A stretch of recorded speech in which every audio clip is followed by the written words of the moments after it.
સ્વાગત છે એકવાર ફરી આપની કંપની પર આપનું ને હવે આપણી સાથે જોડાઈ રહ્યા છે સિમ્ફનીના મેનેજમેન્ટ કંપનીના managing director corporate affairs Rupesh Shah.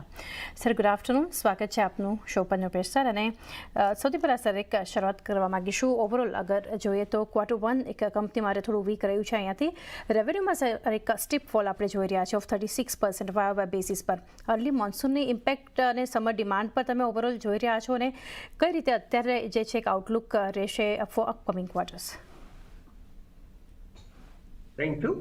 Now, so summer 25 vis-a-vis summer 24 ખાસી વીક હતી એટલે YOY significant impact આવેલી છે. પણ having said that, because of our variety of strategies, new products અને નોન સિઝનલ પ્રોડક્ટે ખાસું કોન્ટ્રીબ્યુટ કર્યું છે, એના હિસાબે આ ક્વાર્ટર અર્લિયર જે સારામાં સારી સમર હોય એના કરતા વધારે સારું સેલ થયું છે. That is important to know. In other words, June 25 ક્વાર્ટરમાં સેકન્ડ હાઈએસ્ટ સેલ્સ હિસ્ટોરિકલી થયેલું છે અને જૂન 24 સિઝન એક્સેપ્શનલી સારી હતી, એટલે હાઈ બેઝ ઇફેક્ટના હિસાબે બી આ દેખાઈ રહ્યું છે. સેકન્ડલી, આ જે સિઝન બરાબર નથી ગઈ એની ઓફકોર્સ ડાઉન ધ લાઇન બી થોડી ઇમ્પેક્ટ આવશે અને કન્ઝ્યુમર સેલ્સ તો ફેબ્રુઆરી માર્ચથી જ ચાલુ થતું હોય છે, એટલે જે ઓફ સિઝનમાં અમે 100% એડવાન્સ સાથે જે એર કુલર્સનું સેલ કરતા હોઈએ છીએ એમાં ઇમ્પેક્ટ આવશે. But we are trying our best કે અમારી જે નોન સિઝનલ પ્રોડક્ટ્સ છે, એટલે કે large space ventilated cooling, table top range of air cooler, kitchen fan અને ગીઝર, એ સિવાય એક્સપોર્ટ્સ ફ્રોમ ઇન્ડિયા, એટલે આ બધા સેગમેન્ટને એવું છે કે ઇન્ડિયાની સમર સાથે લાગતું વર્તતું નથી અને એના ઉપર બી અમે ખાસું ફોકસ કરી રહ્યા છે. સર ઘણી ડિટેલ્સ તમે અત્યારે શેર કરી છે. રૂપેશ સર, આગળ જાણીએ રેસ્ટ ઓફ ધ વર્લ્ડ રિજન્સની અગર વાત કરીએ તો કમ્પેર ટુ ઇન્ડિયા એક બેટર પરફોર્મન્સ જોઈ રહ્યા છે, તો કઈ રીતના એક આઉટલુક તમે આપશો અહીંયાથી ડોમેસ્ટિક વર્સિસ ઇન્ટરનેશનલ ગ્રોથ?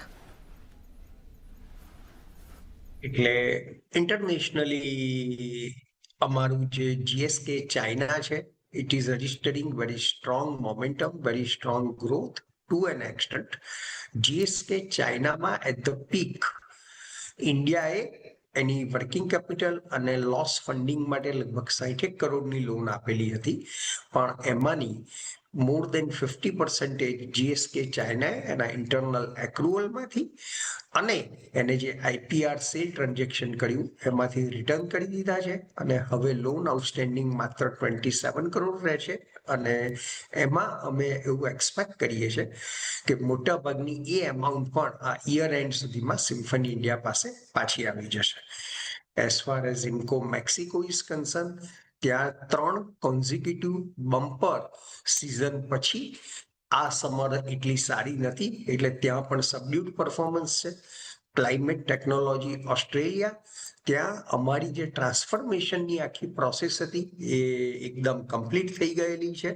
જુલાઈ મહિનામાં જે ફેક્ટરી લીઝ હતું એ સરેન્ડર કરેલું છે, એટલે now it is completely asset light, capital light, outsource business model, અને એટલે સેકન્ડ કોન્ઝિક્યુટિવ ક્વાર્ટર જેમાં YOY સેલ ગ્રોથ જોવા મળી રહ્યો છે.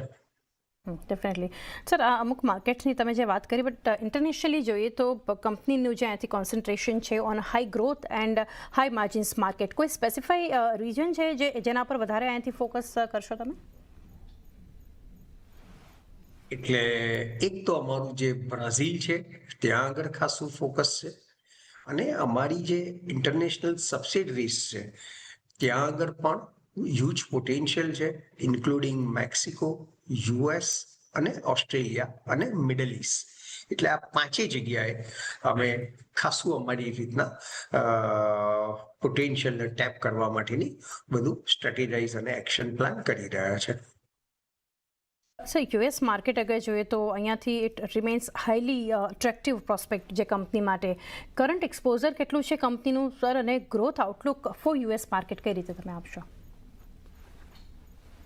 ત્યારે યુએસમાં એવું સાઇઝેબલ સેલ્સ નથી, પણ આ ક્વાર્ટરની અંદર ડિસન્ટ સપ્લાય થયું છે યુએસમાં. અને ઇન્ડિયા ઉપર ટેરિફ લાગ્યા પછી બી ઇન્ડિયાની ટેરિફ ચાઇના કરતાં ઓછી છે. એટલે નેક્સ્ટ સિઝન માટે ઘણા બધા લાર્જ યુએસ બેઝ સપ્લાયર્સ ને ખાસો અમારી પાસેથી સોર્સિંગ કરવામાં ઇન્ટરેસ્ટ છે.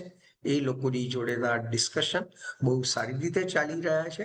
અને ઓફકોર્સ ટેરિફની ફાઇનલ ઇમ્પેક્ટ તો એઝ એન્ડ વેન ગુડ્સ જ્યારે ડિસ્પેચ કરવાના હોય સમર 26 માટે, જે નવેમ્બરથી ફેબ્રુઆરીમાં કરવાના હોય છે, એ વખતે જ એનું ખ્યાલ આવશે. સર, કંપનીએ જે અહીંયાથી હાઇલાઇટ કર્યું હતું કે સ્ટ્રેટેજિક ફોકસ જે અહીંયાથી રહેશે સેમી અર્બન અને રૂરલ માર્કેટ્સ. સાઉથ માર્કેટમાં એક શાર્પ ડિક્લાઇન જોયું, દેન અધર માર્કેટ્સ. શું આનું કી રીઝન છે આની પાછળ, અને ડિમાન્ડ ટ્રેન્ડ્સ અક્રોસ કેટેગરીઝ કઈ રીતે જોઈ રહ્યા છો? એટલે જે સાઉથનું માર્કેટ છે એમાં નોર્મલી ફેબ્રુઆરી માર્ચ મહિનાથી સેલ ચાલુ થઈ જતું હોય છે રિટેલ લેવલે. પણ આ વખતે સાઉથ ઇન્ડિયામાં બાય એન્ડ લાર્જ એવી કોઈ ખાસ સિઝન જ સેટ ના થઈ, એવો કોઈ ખાસ કન્સિસ્ટન્ટ સમર ના રહ્યો.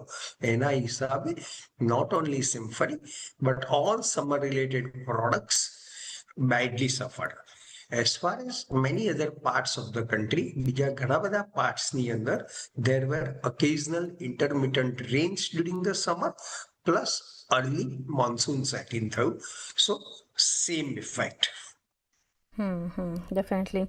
આગળ સર, કંપનીએ જે અહીંયાથી ઓપરેશન્સ જે ડિસકન્ટિન્યુડ કર્યા છે in Impco, Mexico City, Australia, કઈ રીતે સર અહીંયાથી ડાયવેસ્ટ કરવાનું વિચારો છો? It's stake in this companies by early FY27.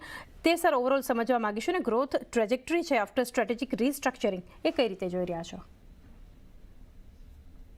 અમે એનાઉન્સ કર્યું એ પ્રમાણે due to strategic reasons Symphony UK climate technology Australia અને ઇન્કો મેક્સિકો અમે બ્લોક ઉપર મૂકી છે. અને એમાં there is a decent good early interest, પણ અત્યારે NDA લેવલે છે. એટલે I will say it's at a primary level. અને એ પછી એની પ્રોસેસ ફર્ધર આગળ ચાલશે. અને as and when if there is any major update we will inform you. Couple of points lastly જાણવા માંગીશું. એક તો જે કંપની અહીંયા ખાસ કરીને GSK China, now coming to GSK China, and it's out of the woods now after restructuring. Revenue growth and international book જે છે ખાસ કરીને બહુ લાર્જલી ડ્રિવન બાય ધીસ, અને આઉટલુક જે છે અહીંયા આગળ ચાલતા તમે કઈ રીતના આપવા માંગશો? GSK China is on a very strong, solid footing. On top of it, એની આ લોન રીપે થઈ જશે, એટલે એન્યુઅલ એના ઉપરનું ઇન્ટરેસ્ટ બર્ડન કમ્પ્લીટલી ઓછું થઈ જશે. એ સિવાય GSK ચાઇનાથી એના લોકલ માર્કેટમાં સારો ગ્રોથ થઈ રહ્યો છે અને ઇન્ટરનેશનલ માર્કેટમાં સારો ગ્રોથ થઈ રહ્યો છે. એટલે down the line we expect GSK China બીજું ઇમ્કો મેક્સિકોનું પેરેલલ આવી જશે.